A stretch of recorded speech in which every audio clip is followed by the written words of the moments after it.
بسم الله الرحمن الرحيم. أعزائي شعبتي الكيمياء وكيمياء إنجليش وكل من يشاهد هذه الحلقة، السلام عليكم ورحمة الله تعالى وبركاته. أهلا ومرحبا بكم في حلقة جديدة من حلقات شرح مقرر المعادلات التفاضلية الجزئية على قناتكم قناة ملوي التعليمية.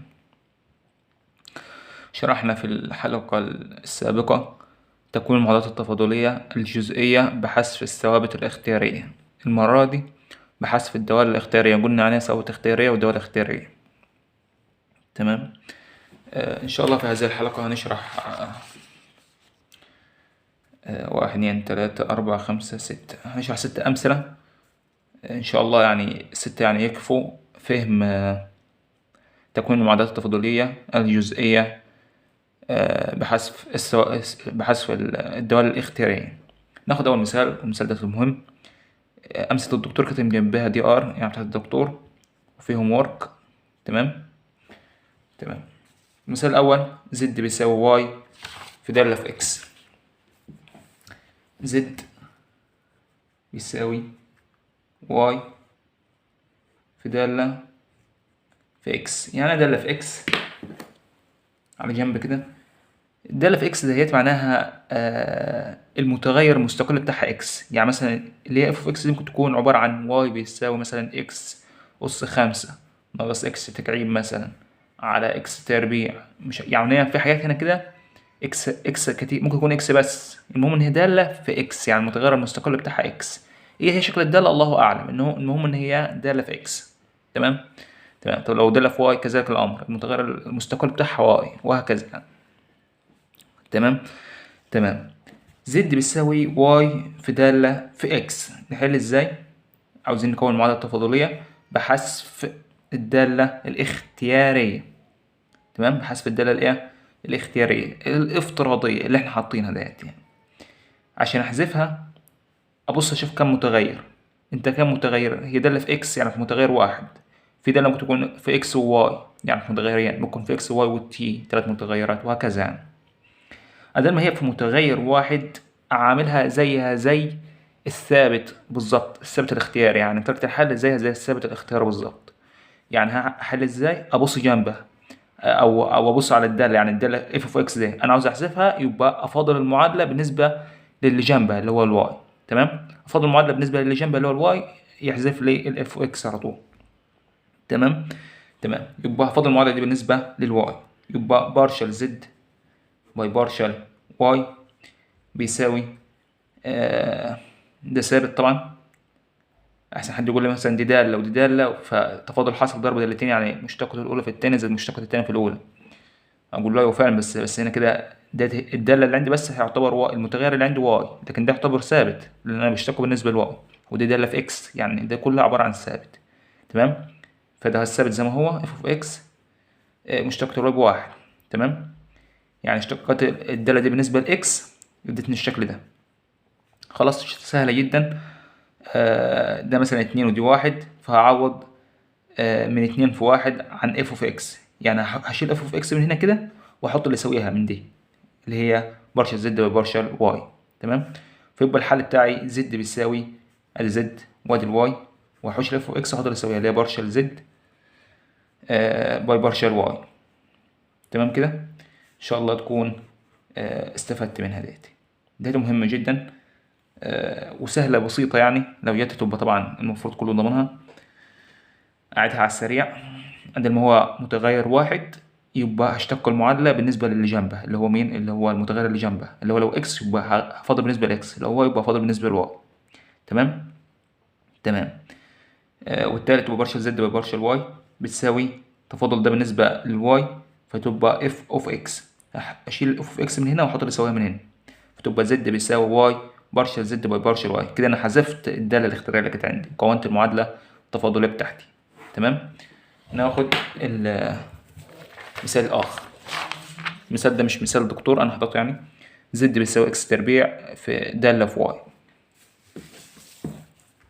زد بيساوي إكس تربيع في دالة في واي. يلا أدام ما الدالة فيها المتغير واحد اللي هو واي، يبقى هعملها كأنها ثابت بالظبط. يعني عشان اتخلص منها افضل المعادله بالنسبه للي جنبها. مين اللي جنبها؟ متغير اكس، يبقى افضل المعادله كلها بالنسبه لاكس. تمام. تمام. فيبقى بارشل زد باي بارشل اكس بتساوي تفاضل الكلام ده يبقى باتنين اكس اف اوف واي لان ده ثابت. تمام. فيبقى تفاضل ده باتنين اكس والثابت زي ما هو. ماشي. خلاص بقى، يبقى اقسم الطرفين على 2 اكس عشان اجيب اف اوف واي الواحده بقى، عشان اروح اعوض فيها فوق. فدي لما اقسم الطرفين على 2 اكس بتبقى بارشل زد باي بارشل اكس، هقسم على 2 اكس يعني 1 على 2 اكس اهو بتساوي، هنا بقسم على 2 اكس تفضل اف اوف واي، اشيل اف اوف واي من فوق واعوض باللي يساويها من هنا. تمام. اشيل اف اوف واي من فوق واعوض باللي يساويها من هنا، تبقى زد بتساوي اكس تربيع، اشيل اف اوف واي من فوق واحط اللي يساويها من هنا اللي هي 1 على اكس 1 على 2 اكس في بارشل زد باي بارشل اكس تربيع يروح مع الاكس فيتفضل، يبقى زد بتساوي 1 على 2 اللي هي نص اكس بارشل زد باي بارشل اكس. ان شاء الله تكون لو جات لك اي واحده يعني زي كده تعرف تحلها. تمام كده. نخش على المثال اللي بعد كده.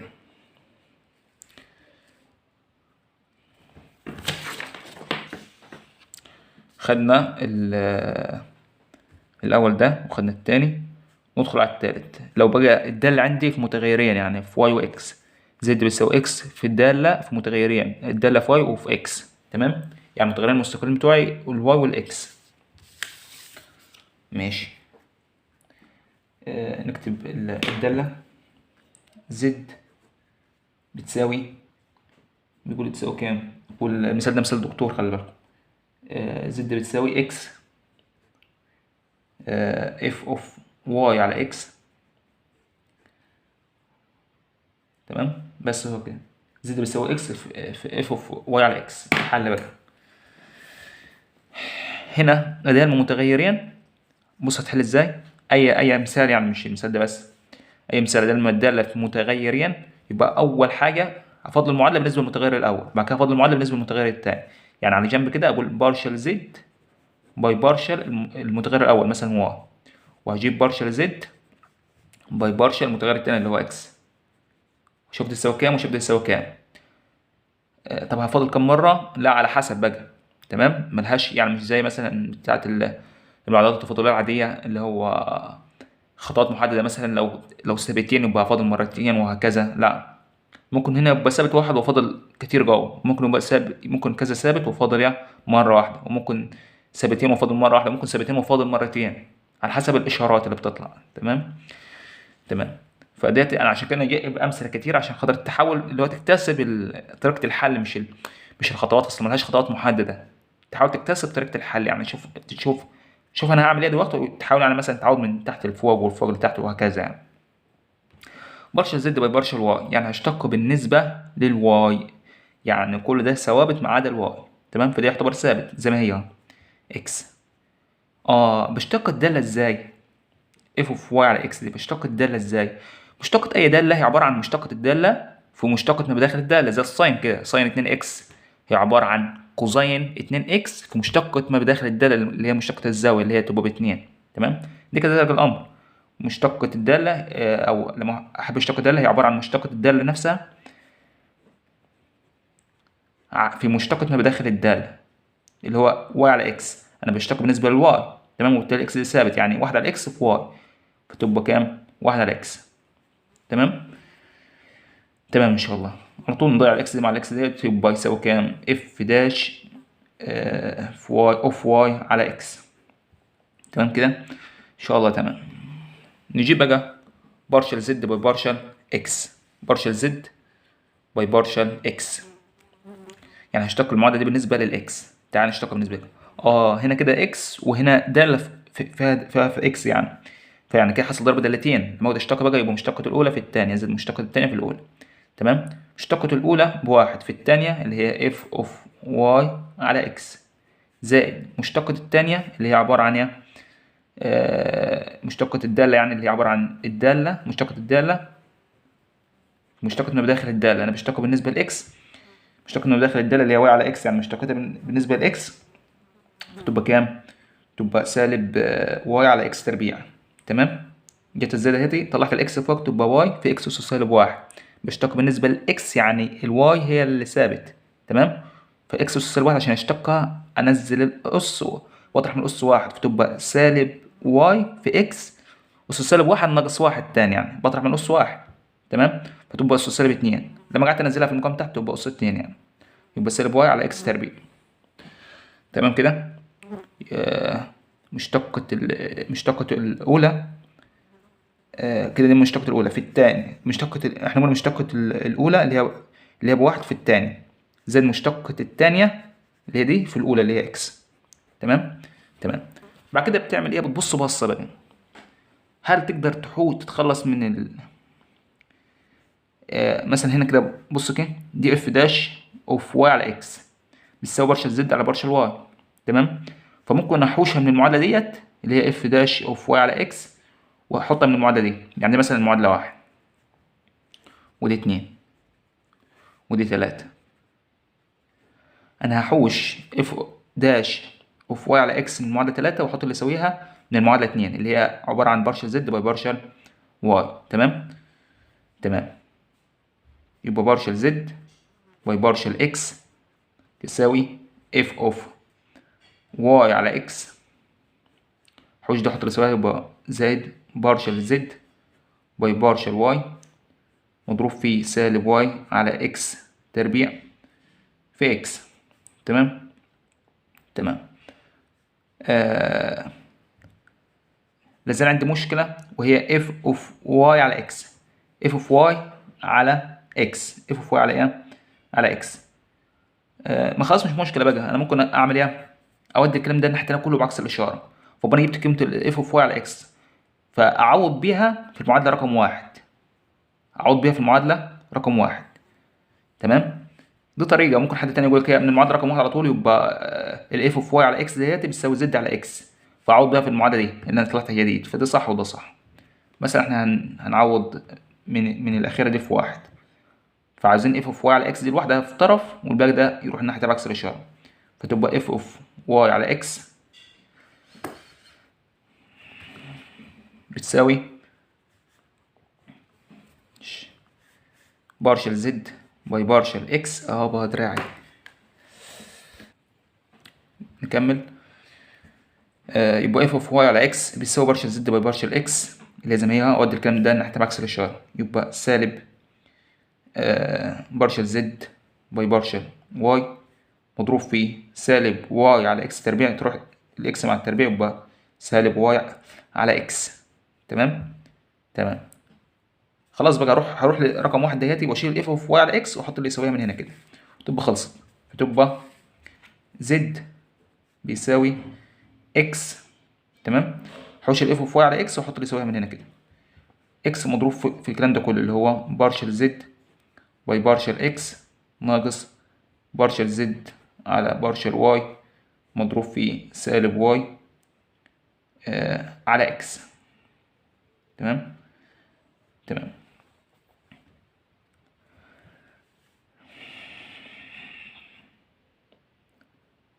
كده تمام.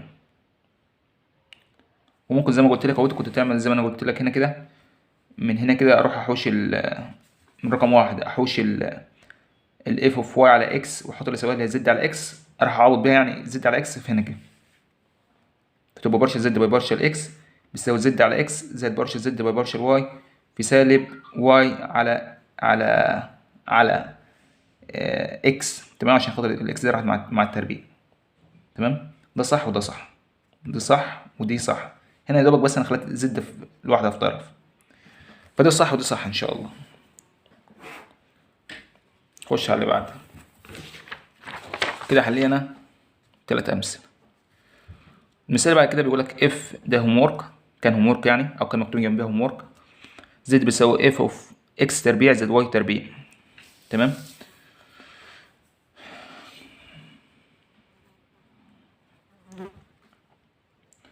يبقى زد بيساوي، ايدي وقفت بصراحه، عدنا إليكم مرة أخرى. زد بتساوي اف اوف اكس تربيع زائد واي تربيع. تمام. هنا في متغير وهنا في متغير، يعني متغيرين، يبقى أفضل المعادلة كلها بالنسبة للمتغير ده وأفضل المعادلة كلها بالنسبة للمتغير ده. يبقى بارشل زد باي بارشل اكس يساوي وبارشل زد باي بارشل واي برضه يساوي بارشل زد باي بارشل اكس، يعني أفضل المعادلة دي بالنسبة لإكس. مشتقة المعادلة نفسها اللي هي عبارة عن قصدي مشتقة الدالة نفسها اللي هي عبارة عن مشتقة الدالة في مشتقة ما بداخل الدالة. أنا بشتق بالنسبة لإكس، وبالتالي الواي تربيع ده مشتقته بصفر عشان ده ثابت، وهنا يبقى 2 إكس. تمام تمام إن شاء الله. بارشل زد باي بارشل واي، فهشتق الدالة دي بالنسبة للواي، بتبقى مشتقة الدالة اف داش اوف اكس تربيع زائد واي تربيع في مشتقة ما بداخل الدالة. أنا بشتق بالنسبة للواي، وبالتالي اكس تربيع ديت مشتقتها بصفر، مشتقة الواي تربيع باتنين واي. تمام. سهل جدا بقى. تقدر يعني دي مثلا لو نسميها واحد ونسميها مثلا اتنين، فتقول بقسمة واحد على اتنين تبقى فتضيع ده مع ده. تمام. فيبقى اتنين اكس على اتنين واي يساوي بارشل زد باي بارشل اكس على بارشل زد باي بارشل واي، تبقى خلصت. واحد تاني يقول لك مثلا انا هقسم الطرفين هنا على اتنين اكس، فتبقى بارشل زد باي بارشل اكس على اتنين اكس، وهنا بتساوي اف داش اوف اكس تربيع زائد واي تربيع. فحوش الاف داش اوف اكس تربيع واي تربيع من هنا واحط اللي يساويها اللي هي بارشل زد على 2 اكس بارشل اكس على 2 اكس بارشل اكس يعني. تمام. ده وده صح. اي طريقه يعني صح. مثلا هقول لك اقسم واحد على 2، فتقسم ده على ده، فلما تقسم ده على ده دي تروح مع دي. تمام. فتفضل 2 اكس على 2 واي يساوي، لما تقسم ده على ده خلاص زي ما هي كده، بارشل زد على بارشل اكس، او بارشل زد على بارشل اكس احنا قلنا ان هي اللي هي بي، وبارشل زد على بارشل واي اللي هي كيو يعني. تمام. طرفين فاصلين يبقى زي الفل، او تسيبها زي كده يبقى تمام جدا. ده حل. خش على اللي بعده.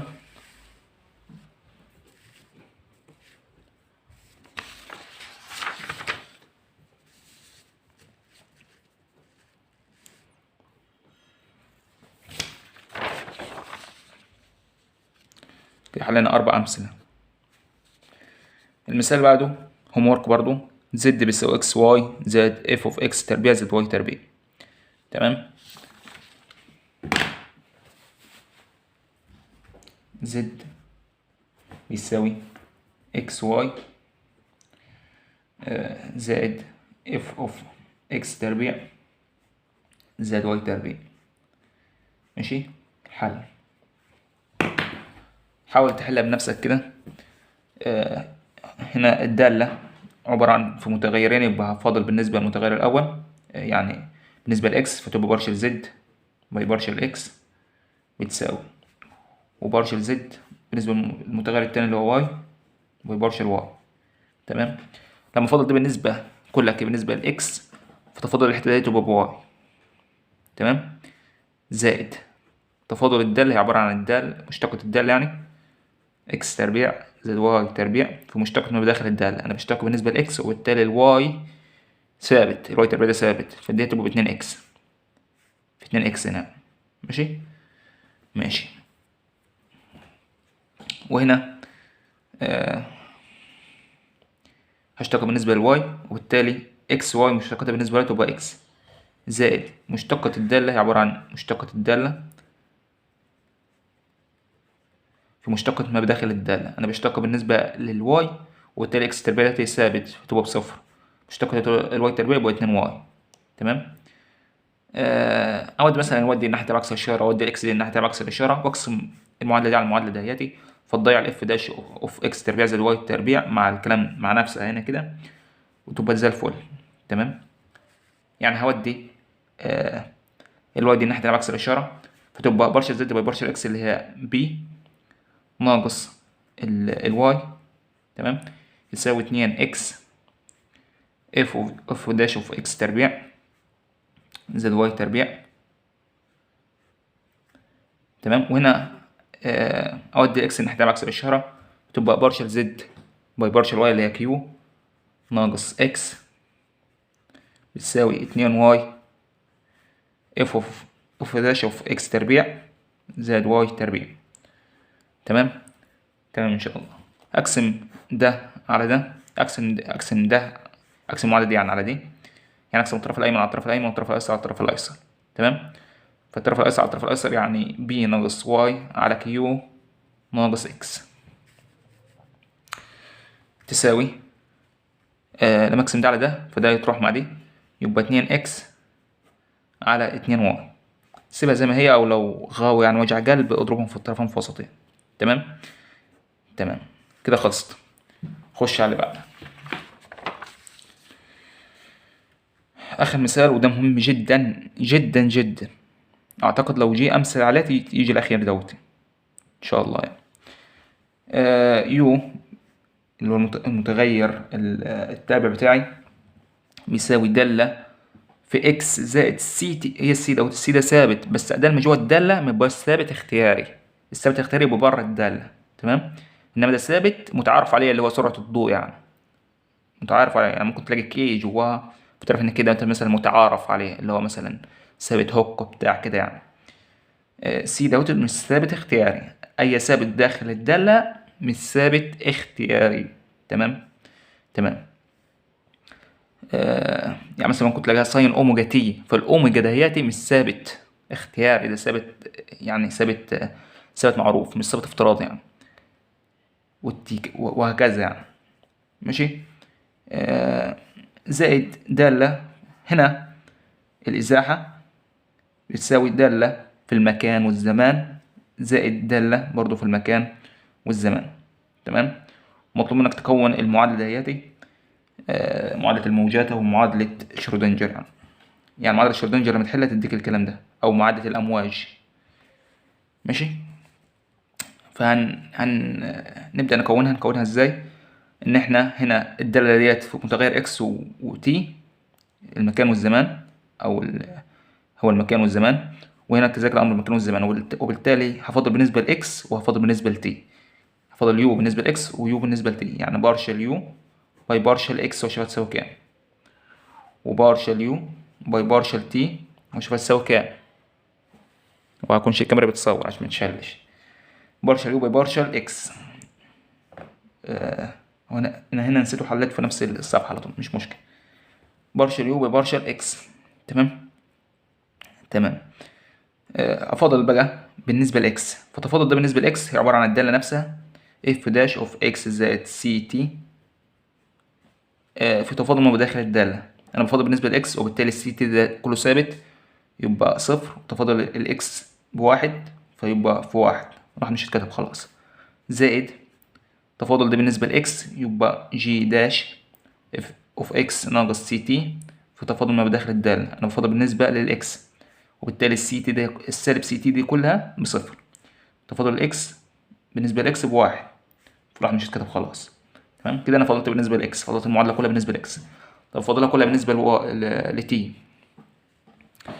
ماشي. بارشل يو باي بارشل تي بتبقى اف داش اوف اكس زائد سي تي في مشتقة ما بداخل الدالة.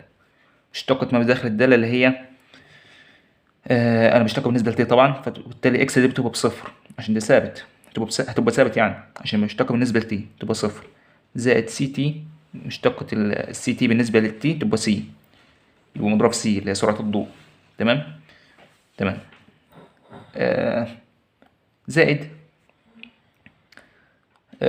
مشتقة الدالة بتاعت اللي هي جي اوف اكس ناقص سي تي بالنسبة لتي تبقى جي داش اوف اكس ناقص سي تي مضروبة في مشتقة ما بداخل الدالة اللي هي انا بشتقة بالنسبة لتي وبالتالي اكس بصفر، مشتقة سالب سي تي بالنسبة لتي تبقى سالب سي. تمام. يبقى مضروب في سالب سي. حلو جوه الكلام ده، وبالتالي يعني السالب دوتي مضروب في الموجب هنا تبقى بسالب. هكتبها من تاني اهو، بارشل يو باي بارشل تي، يا رب تكون طالعة في الكاميرا، اف داش اوف اكس زائد سي تي مضروب في السي اهو هنا السي. تمام.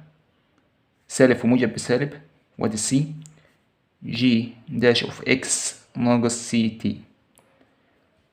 اعرف على طول مادام في حدين يعني كده، هنا موجب وهنا سالب، تبقى مش هينفع تتصرف معاهم، لازم تفاضل مرة تانية عشان تخلي ده موجب وده موجب، وبالتالي لما تقعد تقسم ده على ده يضيعوا. تمام، لازم عندما لما لقيت هنا موجب وهنا سالب يبقى هتتفاضل مرة تانية يعني. ماشي، افاضل مين مرة تانية؟ لازم تفاضل الاتنين مرة تانية، يعني هفاضل بارشل واي باي بارشل اكس مرة تانية بالنسبة لاكس، وبارشل يو باي بارشل يو باي بارشل اكس مرة تانية بالنسبة لاكس، وبارشل يو باي بارشل تي مرة تانية بالنسبة للتي. ماشي ماشي ان شاء الله. تبقى بارشل يو بارشل تربيع يو باي بارشل اكس تربيع، التفاضل التاني للاكس بيساوي، يلا انا بفضل ده حاليا، ماليش دعوه بالمعادله الاساسيه، انا بفضل ده حاليا. بتبقى اف دبل داش اوف اكس زائد سي تي مضروب في مشتقة ما بداخل الدالة. المشتقة بالنسبة لاكس، وبالتالي هنا واحد وده بصفر، بتبقى واحد في الكلام ده كله بنفس الكلام ده، زائد المشتقة التانية جي دبل داش اوف اكس ناقص سي تي في مشتقة ما بداخل الدالة. هنا السالب سي تي بالنسبة للإكس تبقى ثابت يعني بصفر، وهنا الإكس مشتقتها بواحد يعني نفس الكلام ده. تمام، أجيب المشتقة التانية بالنسبة لتي بقى. المشتقة التانية بالنسبة لتي تبقى بارشل تربيع يو باي بارشل تي تربيع بتساوي هش اف دبل داش اوف اكس. طبعا في سي اهو محطوطة، فين هي اللي أنا بفضل بالنسبة لها دي؟ بفضل بالنسبة لدي، أو بفضل دي يعني مرة تانية بالنسبة للتي، بفضل دي مرة تانية بالنسبة لتي.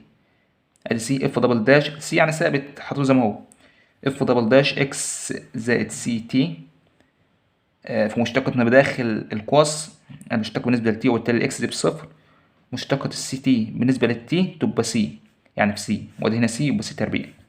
تمام تمام ان شاء الله. بعد كده سالب ادي سي اللي هو ثابت، مشتقة الدالة دي تبقى جي دبل داش اوف اكس ناقص سي تي. تمام، في مشتقة ما بداخل القوس بالنسبة لتي، اكس بالنسبة لتي تبقى بصفر، سالب سي تي بالنسبة لتي تبقى سالب سي، يعني في سالب سي، سالب في سالب بموجب، وسي يبقى سي تربيع. تمام تمام، شايف كده؟ شايف دي هتلاقيها موجب ودي موجب، تنفع بقى تقسمهم على بعض، تنفع تعمل ايه؟ تقسمهم على بعض يا بادر. بس قبل ما تقسمهم على بعض يعني خد سي تربيع عامل مشترك من هنا كده، تبقى بارشل تربيع يو باي بارشل تي تربيع بتساوي سي تربيع اف دبل داش اوف اكس زائد سي تي زائد جي دبل داش اوف اكس ناقص سي تي. شايف دي كده؟ وشايف دي كده؟ تقسمهم على بعض، تقسمهم على بعض فتلاقي القوس ده ضاع مع القوس ده كله كده، يعني ده لو حطينا بين قوسين كده فده كله كده يضاع مع ده. تمام، يعني الاف دبل داش اوف كذا كذا كل ده يضاع مع ده، فاقسم ده على ده. او او حد تاني يقول كده انا هحوش دي من هنا كده، او هحوش دي من هنا كده واحط اللي يساويها من هنا، يعني دي هي دي، فانا هحوش دي كده واحط اللي يساويها اللي هي بارشل تربيع يو باي بارشل اكس تربيع، احطها هنا كده مكان دي، اقوله صح كله صح يعني، او تقسم الطرفين على بعض الاتنين صح، بتبقى بارشل تربيع يو باي بارشل تي تربيع بيساوي سي تربيع، هحوش ديت واحط اللي يساويها من هنا كده، مين اللي يساويها؟ اللي هو بارشل تربيع يو باي بارشل اكس تربيع، بارشل تربيع يو باي بارشل اكس تربيع. تمام، ديت تكوين المعادلة، معادلة شرودنجر، ببارشل تربيع يو باي بارشل تي تربيع بيساوي سي تربيع في بارشل تربيع يو باي بارشل اكس تربيع. اتمنى اكون افدتكم، يسعدكم الله، السلام عليكم ورحمة الله. قبل ما اقول السلام عليكم ورحمة الله، هو حد يقول لي هنا كيف في سي يعني في ثابت في المعادلة، اقول لك الثابت ده مش ثابت اختياري، لو ثابت اختياري كنت ما ينفعش احطه، انما هنا ده مش ثابت اختياري، بكررها المرة المية، فينفع تحطها في المعادلة عادي. تمام، ده مش ثابت اختياري. استودعكم الله والسلام عليكم ورحمة الله.